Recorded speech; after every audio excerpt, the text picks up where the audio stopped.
મુંબઈના કુર્લામાં સોમવારે રાત્રે 10 વાગે બેકાબૂ થયેલી બસના કારણે થયેલા અકસ્માતમાં 4 લોકોના મૃત્યુ થયા છે તો 25 થી 30 લોકો ઇજાગ્રસ્ત થયા છે અને ઇજાગ્રસ્તોને નજીકની બાબા હોસ્પિટલમાં સારવાર માટે રાત્રે જ મોકલી દેવામાં આવ્યા હતા।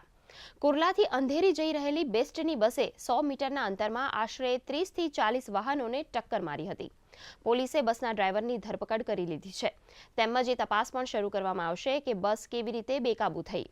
ડ્રાઈવરનો વાંક હતો કે પછી બસમાં કોઈ ટેકનિકલ ખામી હતી। આ તમામ બાબતોની તપાસ કરવામાં આવશે।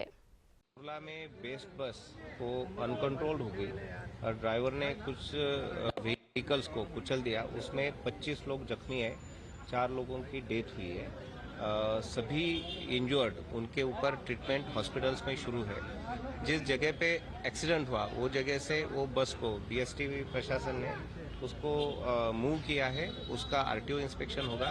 उसके इस घटना में गुना दाखिल करने की प्रक्रिया शुरू है। बीएसटी बस का ड्राइवर वो पुलिस ने हिरासत में लिया है। उसके पास इंक्वायरी शुरू है।